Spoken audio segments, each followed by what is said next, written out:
All right, so we are live with Brett Knutson. So you started multiple 7, 8-figure brands, and what I find really intriguing about you is that a lot of entrepreneurs, they usually stick to one or two things or one or two brands, but you kind of just are on a spree of like starting multiple brands and just doing different ventures. So before we even talk about what you're doing now, because right now you're the president of Monopolize, right, which is a marketing agency, but you started multiple things before that.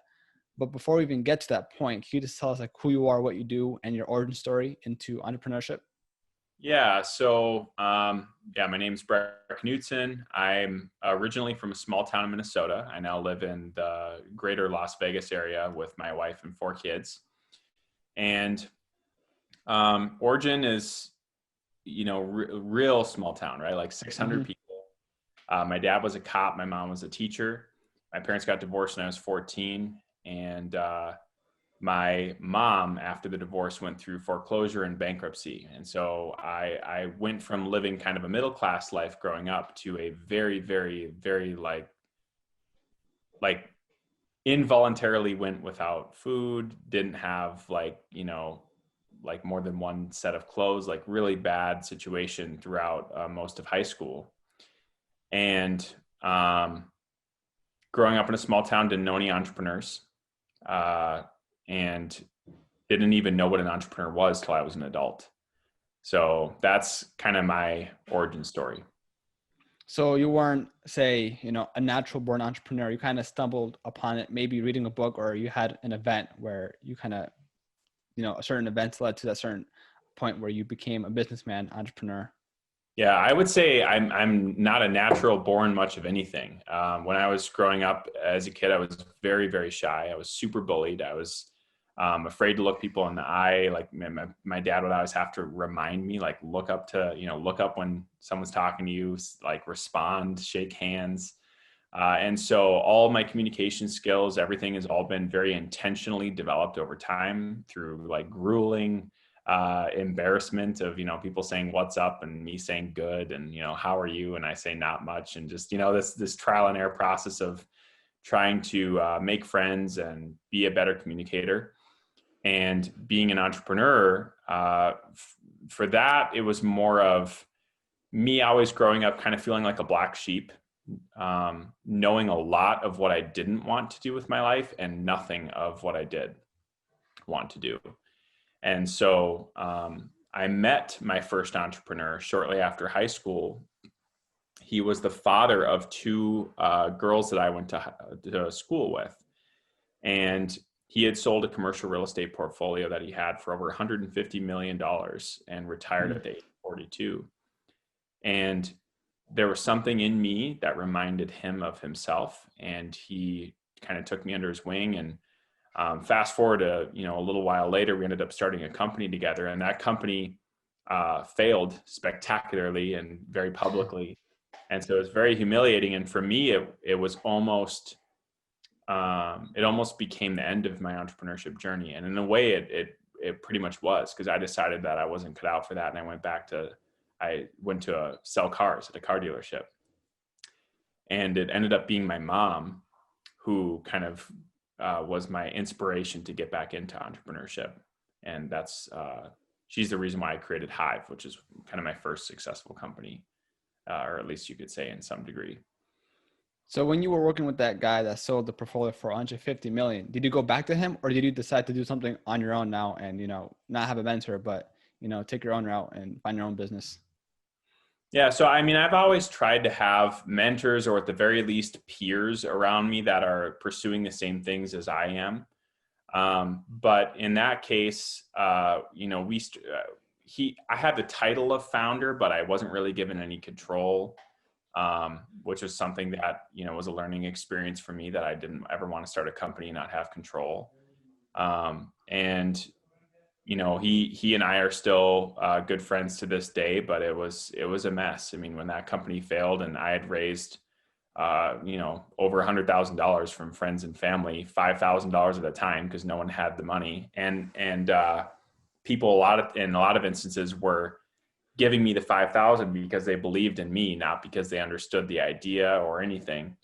And in some cases, giving me $5,000 that they didn't even have to give, Mm-hmm. So, and I put all of my money into it, and plus a loan, like I took out a bank loan, and everybody lost all their money. So, I think a lot of people see successful entrepreneurs and they know what they're successful for, but there's not, nobody, it's very rare that people know someone for their failures, right? Mm-hmm. And I think that failures are where you can learn the most. And you certainly learn the most about yourself. So, yeah. Wait, but why did you fail? Was it that, you and your partner, your mentor, did he give you a lot of creativity, a lot of access, room to maneuver the business, and he was just there as a guidance or like a father figure of some sort? Or was he kind of the commander in chief and you kind of just helped him out? Like, what was the balance between the workflow between you guys? Because, you said, did you have a business before that? Any prior, like maybe, I don't know, selling candy, no prior business experience? Oh, well, yeah, yeah. I mean, I like selling stuff, yeah, but Okay. not like an actual real business. That was my first like real business. And it was definitely more like what you said, where he was the man in charge, he was the CEO, and I was, looking back, definitely not, like I had no control, I had no power. I was like a sales trainer, really, Yeah. is what I ended up So being. you just felt bad because, you raised the money from your friends and family, yet you didn't have too much control over the business, and you felt wrong for that reason because, at the end it failed, you know, very publicly, like you mentioned, and you didn't really have much say in it.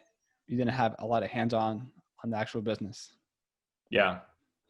Yeah, so it was a learning experience for me, and from that point on, I always made sure that I had controlling interest of my own company. And what was the business exactly, and what would you have done differently? So, well, there was nothing I really could do differently, and that was the problem, right? So, like, what my actions didn't carry any weight, and I didn't have any decision making power.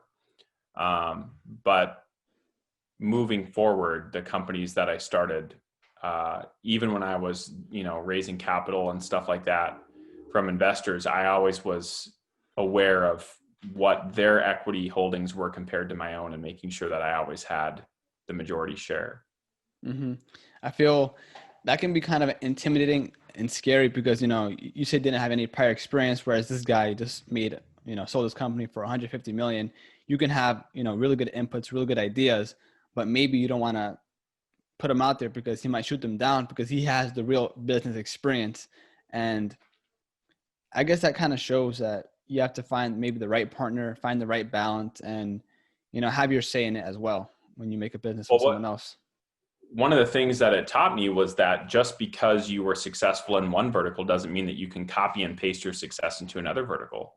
True. Right? So it's very humbling because up until that point, I saw him as a superhero, right? Like he cannot fail. He's so successful. Everything he touches turns to gold. And I witnessed firsthand that that's not true, which means it's also not true for me, right? So just because I can succeed in one vertical doesn't automatically mean that I'm going to be able to copy and paste my success somewhere else.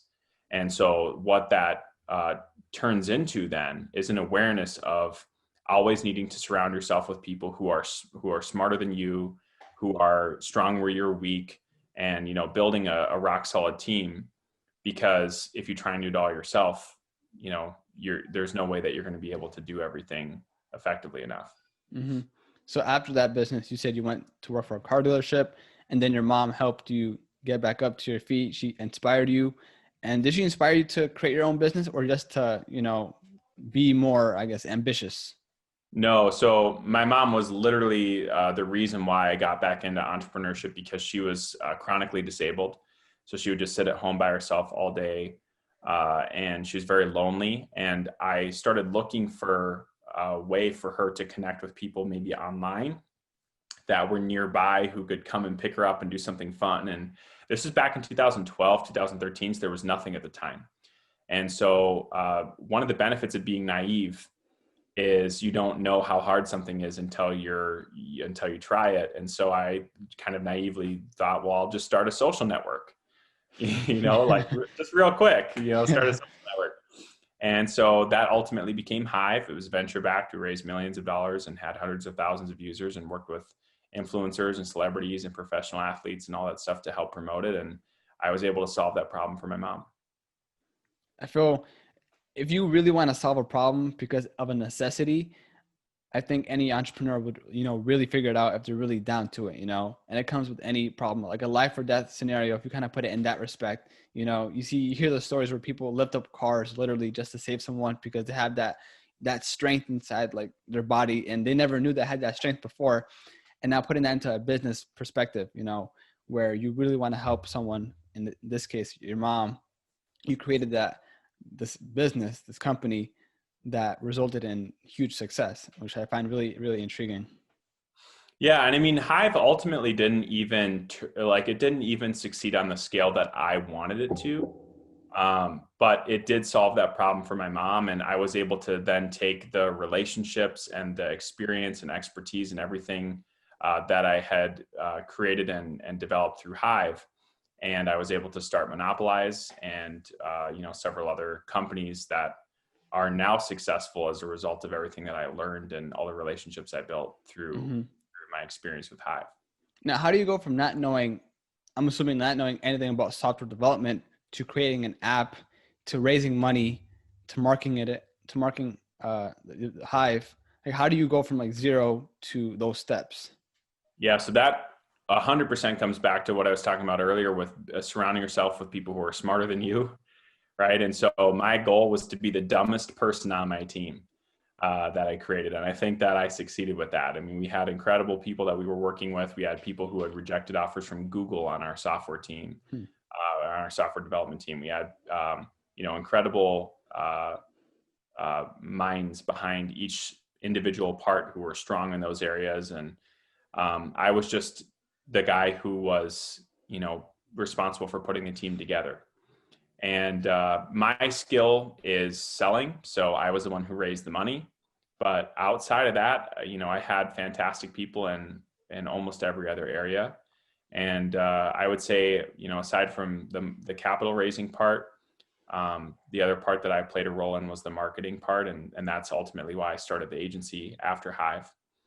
But I mean, I had a 30,000 foot understanding of the software side, but we had a world-class team doing that.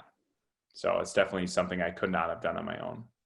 That's very important to establish those connections because, you have the strength in sales and marketing, and you really could just focus on that, right? If you look at Steve Jobs, for example, he had a good background or a basic background in electronics, but nothing compared to Steve Wozniak and the other engineers where they were just crazy whiz people, right? And he wouldn't have created that by himself, but instead he got the smartest people ever to create, all these wonderful products for Apple, right? And he was the facilitator. He was a good salesman, good businessman, but a bad engineer. But it doesn't matter because he knew how to communicate with people and he knew how to make teams. And that's kind of what you did. You don't have to know.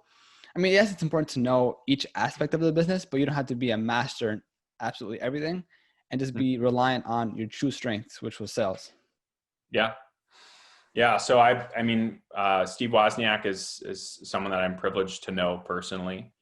And, he'll be the first to tell you that if it wasn't for Steve Jobs, he would have just given away the blueprint for that Apple II for free. And there never would have been a business because he just did it because he loved it. And, same thing with Steve Jobs. Like you said, if it hadn't been for Steve Wozniak and his brilliant engineering mind, there would not be an Apple computers, right? So literally it takes more than one person. There's no such thing, in my opinion, as truly self-made. I think that everybody needs the help of others in order to succeed. And I'm not knocking on people who, go through what it takes to become successful, because it is very difficult. And yeah, in a lot of ways, sure, if I hadn't started the company, there wouldn't be any of those people that had helped me. But ultimately, you need other people in order to succeed, and you're going to get farther with others than you are by yourself anyway. Yeah, I do think that in order to create a 6-7 figure brand, 8-figure brand, you do need a team around you. But if you're just happy with 5 figures and you're killing it every month, then I think it is possible to manage that all by yourself. But if you want to scale it eventually you do need a team because it's going to be too overwhelming and too many moving parts for just one person to operate everything. Yeah. So you said after Hive, you found Monopolize. Yep. So Monopolize is a marketing agency that at first it was kind of a natural transition to do the same thing for other companies that we had done for Hive. So it was, influencer marketing for big brands.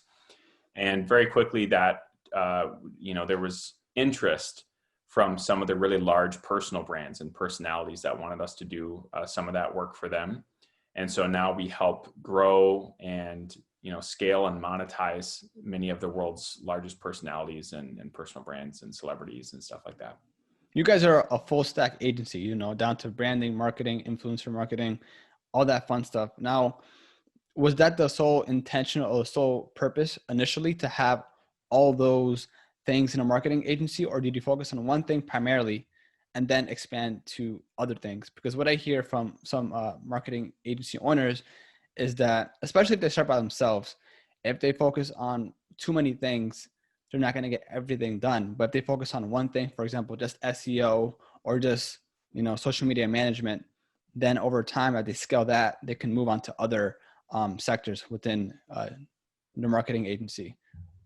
Yeah. So, I think the way that I see myself is I want to be a problem solver. Right. So if my agency can't do it, I'm not going to say no. I'm going to say yes. And then I'm going to find someone who can do it. And I'm going to facilitate that. And I'm going to broker that deal or whatever. And so for me, the reason my agency is full stack is because I wanted to be somebody who could solve any problem. And if like I said, if Monopolize can't solve it internally, then I'm going to be the one who's going to, do the due diligence and be resourceful and find the solution for somebody. Mm-hmm. And so what's great about that is if you're somebody who's listening and you're struggling to make a living doing whatever you're doing, or you're struggling to get into entrepreneurship, if you have an awareness for people's problems, oftentimes there's opportunities to make money, even if it's not something that you yourself can do. So for example, the other day I was talking to a restaurant owner, and he was wondering if we did SMS marketing for restaurants, which is a very common, a very popular new way of marketing for restaurants. And it's great for retention and everything is, text your customers deals on like an SMS list. And we don't do that. And I have no interest in doing it either. Right. So what I did instead was I did the due diligence on his behalf. I searched SMS restaurant marketing and I found several companies that seemed reputable. I looked through their portfolios and their reviews. I narrowed it down even further. And then eventually I found a couple that seemed like the best possible choices. I reached out to some of their past clients. I asked what their experiences were, and I came up with a winner. And I talked to the owner of that business. I asked I said, if I refer you this client, what type of referral commission can you give me? And they said 20% of whatever the retainer is. He spends $15,000 a month with that agency, and I get $3,000 a month just for making that, putting those people in a group chat. Right. So, and you can do that all the way up to I've brokered the sale of companies.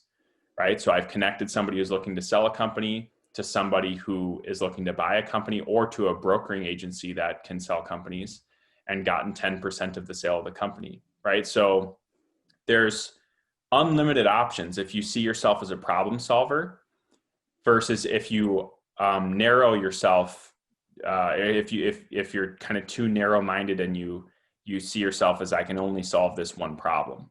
And I'm not saying that you shouldn't have a one niche agency per se, but I'm just saying that overall, if you think of yourself as a problem solver, you're going to find that there's a lot more opportunity than you first thought. So in other words, do you think it's not too important, or I'm not going to say too important, but it's important to grow vertically? So for example, you've grown your salesman's craft skills really highly, but you've expanded into other areas, not only yourself, but in your businesses. So it's important to grow vertically, but also expand a little bit, right? Oh yeah. I think like an example of growing vertically is, when Monopolize started to succeed, we had all these talented people we were working with. And my greatest struggle was finding qualified, good people to send deals to that didn't fit my criteria, like I just said. And so I assumed, and it turned out that it was a correct assumption, that other agency owners had the same problem. And so what we created as a vertical integration to Monopolize is a platform, almost like a software, where people could do white labeled fulfillment, where we would do the fulfillment on their behalf, and then they could, white label the fulfillment through us for their agency.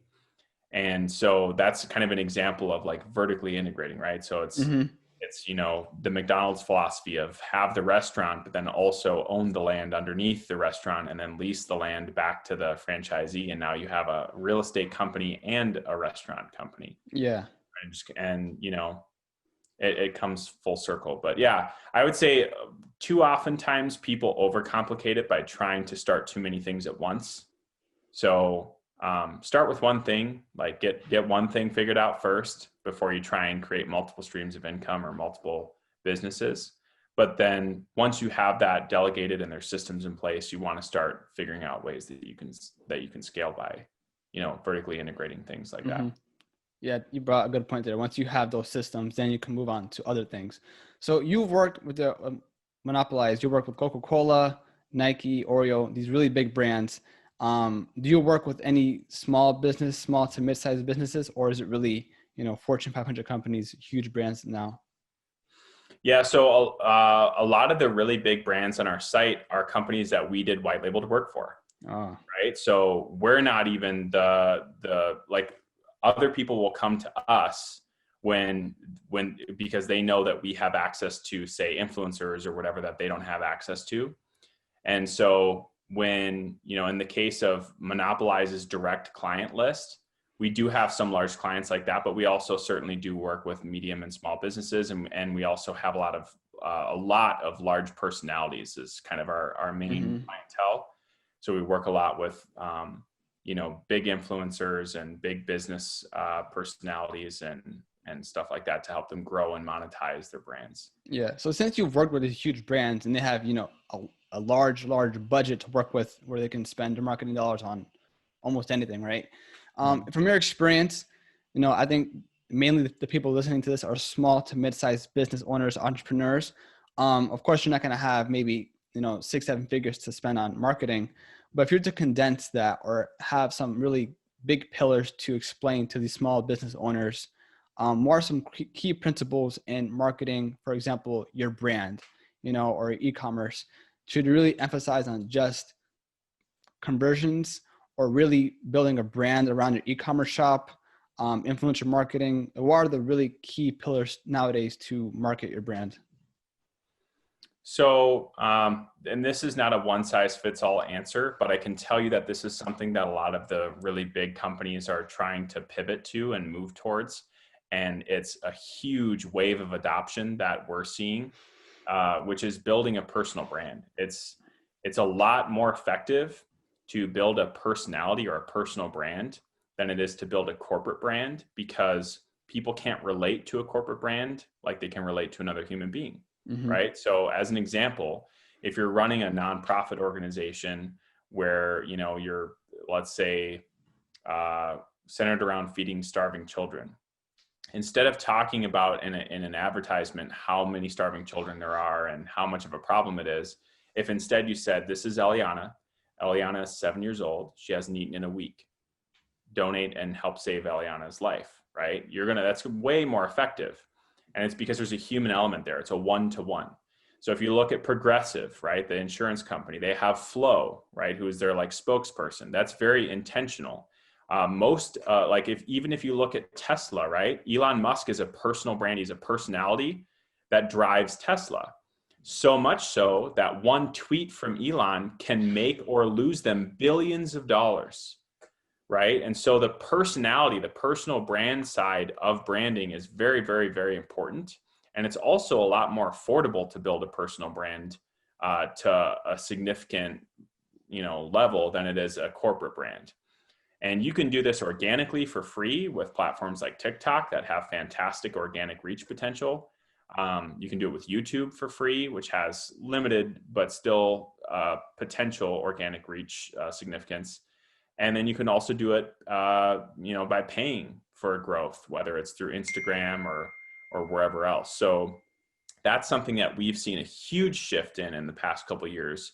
And a lot of the people that everybody knows of now in the personal branding space, the big personalities, they're not early adopters, they're pioneers. And we're just now entering the phase of early adoption where everybody's kind of realizing the importance of having a personal brand and almost seeing it as, this is something that I need to do in order to separate myself in the marketplace, even if I just have a normal job. So I guess to kind of summarize that, is it fair to say that when you have a brand, it's really important to have the face of a brand, to add a personality, if you look at maybe Coca-Cola, Nike, they have that logo that everyone recognizes, at least in the US. If they have a mascot, that's good. But if they have an actual personal brand behind that, kind of like with your example with Elon Musk and Tesla, that can make a huge difference because with that one tweet, you can, win or lose $1 billion. So are you seeing that trend that now brands should really build, or the owner of the brand should really put themselves out there instead of being kind of like in the back curtain of it? It depends on who the owner of the brand is, right? So like you may not feel like you have the charisma or that you should be the face of the brand, and that's fine. But that's why, for example, the CEO of Progressive is not the person in the commercials. It's this character that they've created. It's why Geico has the gecko, right? Mm-hmm. It's why Coca-Cola has the polar bear, right? So it doesn't necessarily need to be even a human being per se, but it needs to be personifying the brand in some capacity. Okay. And it's usually a human being just because it's the easiest, it's a lot easier to have a human face than an animated polar bear. Yeah. But having a personal brand is really critical for people in order to be able to relate to the brand. And companies like Nike and Coca-Cola have also been around so long that, like you said, everyone knows their logos. And so they've had that kind of advantage of like the first movers advantage of being around 100 years. You don't have that advantage now. So if you want to build a brand now, it's very hard to get, your brand out there and set yourself apart already as it is. And so one way to make it easier is to build a personal brand and then launch the companies and build the companies that you have from your personal brand. So my agency, Monopolize, we've never spent $1 in advertising, and we're a multi-million-dollar company because of my personal brand. Right? So it's all my relationships, referrals from the people that my personal brand has generated. Right. So it's fueled by that. So you put a large emphasis in your case to your personal brand. Mm-hmm. So how do you kind of work on your personal brand? Do you spend a lot of like Facebook ads to sponsored posts? What do you do specifically to grow your personal brand? So for my personal brand building, it's a lot of taking up speaking opportunities so that I'm putting myself in green rooms with people who are like my ideal clients. But it's also investing into the growth of my brand through paid means, and also doing as many collaborations as I can possibly do. Right. So, I've been on probably over a dozen different YouTube channels with millions of subscribers each. And it's very intentional, right? It's me trying to collaborate with people who can provide exposure for my personal brand.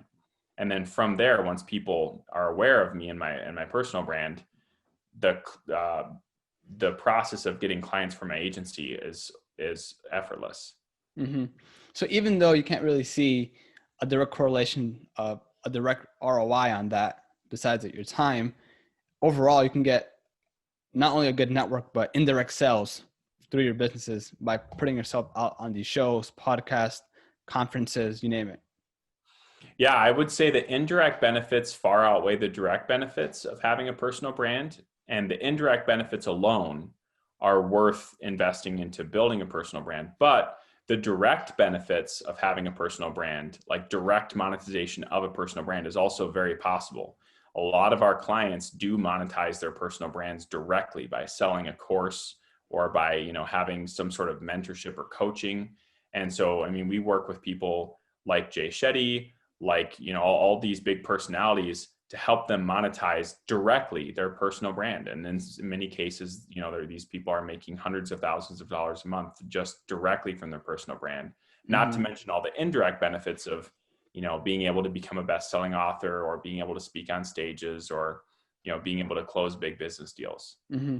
I feel that it's a huge challenge for entrepreneurs to work on their businesses and on their personal brand, because of course you want to put as much content as possible. But if you're working on your actual business, you might want to focus on that rather than your personal brand. So how should one allocate their time between producing content on their personal brand and for their business? So and again, this isn't going to be a one size fits all, but I think the majority of people, for the majority of people, their personal brand, if it's incorporated into their business, is focusing on their business, right? Like for me, if I want to focus on Monopolize, the way I do that is by building my personal brand, right? The book that I'm launching next year will help land clients for my agency. So it's me building my personal brand is helping my companies. Gary Vaynerchuk building Gary V, his personal brand, has built VaynerMedia into a multi-9-figure company. Right. And so what's amazing about it is if he ever sells that company, if I ever sell my company, our personal brand stays with us for the rest of our lives. Whereas if you build a corporate brand and then you sell it, or it fails or whatever, you now have to start from zero every single time.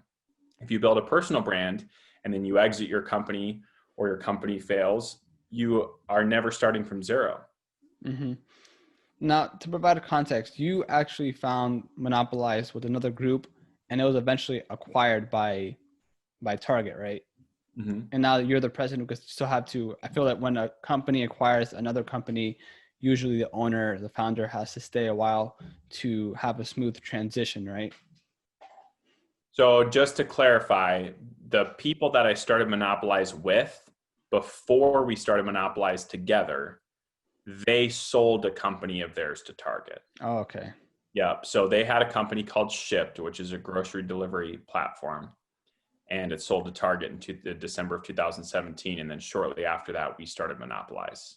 Oh, okay. Got it. Because right around that time was when I left Hive. So it was like very similar timing. Now, I feel it can be really hard for someone, to start a business, then leave it because it's their baby. What makes you want to try different things out, go to different industries, and create new businesses? Well, I mean, in some instances, the business has failed. In other instances, and this is what nobody ever talks about, because people think that it's black and white. There's businesses that fail and there's businesses that succeed. And I would argue that there's a third alternative, which is there's businesses that survive, meaning they're not really successful, but they're not failing. What they are is they are not scalable, right? So like, for example, I had a company that very rapidly grew to like $30,000-$40,000 a month. And then it just sat there, and it wasn't scalable. It was taking up all my time. So I couldn't invest my time into any other ventures. And I had to make a very hard decision to literally like choose to stop that company. Right. So I had to voluntarily get rid of $30,000 to $40,000 a month in revenue so that I could free up my time to build something that was scalable. Right. Nobody ever talks about that. So, and then I've seen this with several friends of mine too, where they've maybe built an e-commerce store, they've built something, and it's generating them like just enough where it's almost like a prison cell. You know what I mean? And so that's something else worth considering is, is my business, is this really the business I want to be in? Is it scalable, or have I hit some sort of a glass ceiling? But yeah, the way that I move on, either I fail, either I decide to stop the business because I don't see it scaling. I don't see a future in it. I don't see it being worth my time. Or if it's successful, it's about determining whether or not to sell. And if you're going to sell, what timing is the best timing to sell. Because the last thing you want to do is sell a company after its best days when it's starting to go down, because the potential buyer will see that and you'll get a much lower multiple on your revenue, as your EBITDA for your valuation.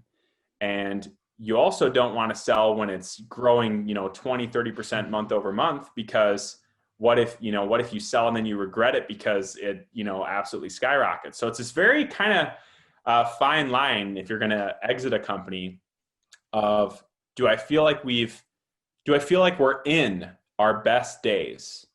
Not do I feel like we're leaving our best days? That's too late.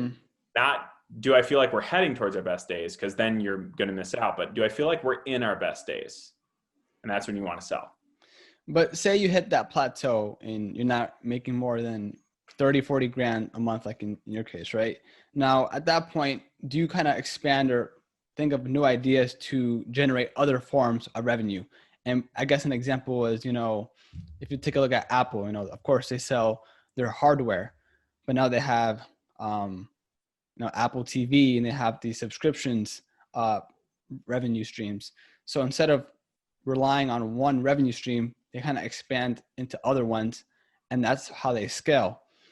Now, is that something that you kind of thought about as well? Because if you kind of just say, hey, we're hitting the ceiling here, there's no other solution, we've tried everything, maybe it's time to potentially sell our company. So that was the problem, was I couldn't sell it because it relied too heavily on me. It was consulting.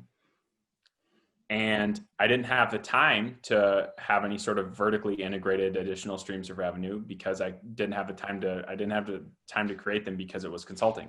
Okay. So I was way too heavily reliant on my time. And I knew if I was going to create something that could scale, I had to free up my time, but freeing up my time meant leaving all the money. Yeah. So that's what I did. And, that's not an easy decision for a lot of people to make. Most people don't realize that the enemy of great is not terrible. It's good enough. It's what you settle for, right? It's what you settle for on your way to greatness is what kills most people's dreams and ambitions and goals. And so for me, especially with a family, wife and kids, it made it even more difficult, because it's like I'm voluntarily leaving $30,000 to $40,000 a month for a shot at maybe building something bigger, right? It's not guaranteed. And so, but that's the path of an entrepreneur. Now, when you build your brands, do you build one at a time, or do you sometimes have two at a time, maybe even three? I never build more than one at a time in the same stage, meaning I don't start to build a second anything until the first business, whatever, has its own people, systems, and processes in place, where everything is delegated or automated or systematized, and it's safe. Because if you try and juggle too many plates at once, you're going to drop them all, right? And so for me, it's always about making sure that one stream of revenue, one business is good. And then I'll move on to figuring out how to vertically integrate something or add an additional stream of revenue or whatever. Okay. Now, were all your businesses, were they all funded? Did you have VC backing, or were some of them actually self-funded, bootstrap? So my first company was friends and family. I think I mentioned, right? Raised about 150,000, and that failed. Second company was Hive. That was venture backed. We raised several million. Third company was Amare. Raised a very tiny amount of money from friends and family for that, like low 5 figures, just to fund the first batch of inventory. Next company was Metaphone. That was not venture backed. And next company was Capital Academy. That was venture backed, about 250,000. Company after that was Monopolize, my current company, not venture backed. So do you think it's important? A lot of people say if it's VC backed, you lose, some leverage or some equity in your business. Whereas if you bootstrap it, of course, you're the complete shareholder of everything. Do you recommend for any entrepreneur who needs an initial capital, or at least a high one, that the first thing that they should go to is friends and family instead of a VC? Absolutely. Yeah. What people don't realize is it's very, very, very, very, very difficult. And it's just not possible for most people at most stages and early, like in the early startup phase, to raise money from an angel or a VC. Less than 1%, 0.91% of startup companies ever raise money from an angel or a VC. I think it's something like 70 something percent, 78% or something like that raise money from friends and family. And then the rest comes from SBA loans, like a second mortgage or some sort of self-funding, crowdfunding. There's a bunch of different other ones, but the vast majority, it's friends and family. Less than 1% is angel and VC funding. The only reason why I couldn't raise money from friends and family or didn't for Hive was because I don't come from a wealthy family. And in order to get Hive even remotely off the ground, it needed literally over $1 million just to get off the ground. So I didn't have the option of bootstrapping Hive because I don't know how to code either. So I literally, it was like, I had to raise money. Mm-hmm. If someone is capable of bootstrapping, they absolutely should. They absolutely should. Because what people don't realize is when you take on investment, you're essentially acquiring a boss or several, right? And so a lot of times it's funny because people think that as an entrepreneur, you don't have a boss, and that's not true. You always have a boss, whether it's an investor or it's a client or it's a user, right? Like you always have someone you have to appeal to, someone you have to, take phone calls for. For me now, in my stage of life now, it's clients. For me with Hive, it was my investors.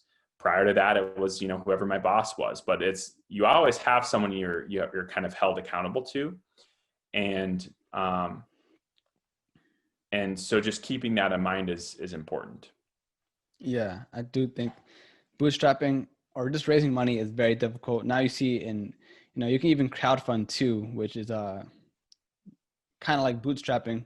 Of course, you don't have to appeal to investors, but your clients are the people who purchase or make that initial investment because you have to give them something in return for, their initial investment, the risk of you making something. It's a lot of people on Kickstarter. Most of the times they have the money, but they're not able to create that product in time because it's so difficult. Yep. And in some cases, people have gotten sued. You know what I mean? Because so you're always held accountable by somebody. And that's the truth they don't talk about with entrepreneurship. Yeah, you can't just, yes, you're your own boss, but of course you always have to be accountable in some form or another. Yeah. Well, because one of the biggest issues that people come across as an entrepreneur is what is the level of empowerment that you have is a huge responsibility, right? Like, sure, I may be empowered to make my own schedule, but I'm responsible for making my own schedule, Mm-hmm. right? And if I don't employ myself enough, if I don't work enough, I'm not gonna have an income, right? It's just like anything else. And so you can work smarter instead of harder, and you can set up, things that scale, and you can eventually get to the point where you have a lifestyle where, like in my case, I don't really have to do a whole lot of active work in order for my company to stay afloat because I've built a team and everything now. But in the beginning, the hardest part for people is they're not used to not having someone tell them that they need to go to work that day and that they, it's being accountable to yourself. Yeah, not only that, if you have a team, like you said, you still have to support them and be there for them, kind of like a huge giant family. And of course, yeah, they report to you, but at the same time, depending on how you manage and operate your business, you report to them as well, and vice versa. Absolutely. Yeah. Now, you said that your strong point was a salesman. Now, what makes you a good salesman? Because when I think about a good salesman nowadays, from like entrepreneurs, is that they can run really good Facebook ads, they can sell something easily. But now, what you hear about with Gary Vee, the best salesman is someone who doesn't sell directly; it's more indirectly through branding. Now, in your instance, what makes you a good salesman? Because there's no one right answer. Everyone has their own secret sauce to making a sale. Yeah. So for me, it's that I just genuinely care about people.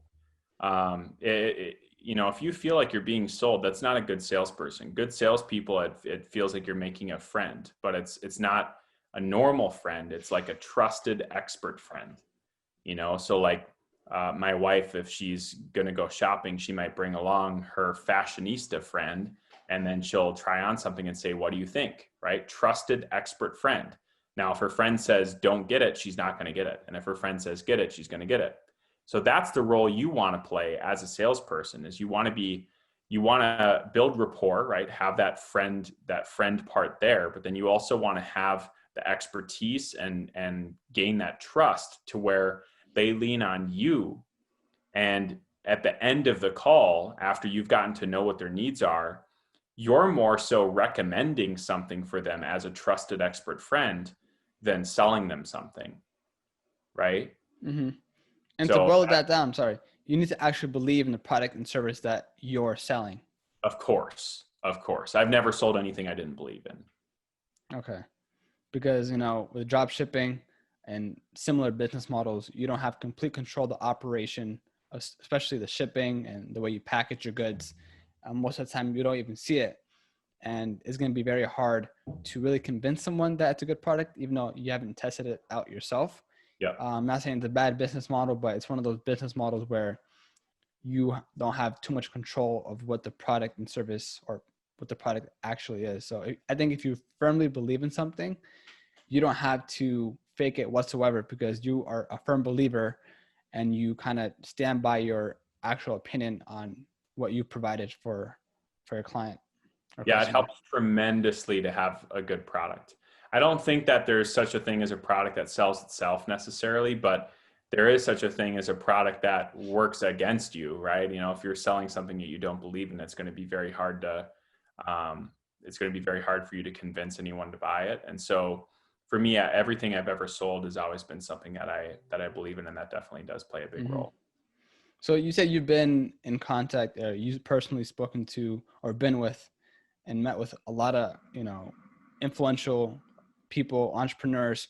From all the people that you've met, what's something that really resonated with you? And what was that person said that, made you think more or become a better person, entrepreneur, father, like whatever? What do you think was a really big moment in that time that you met that person?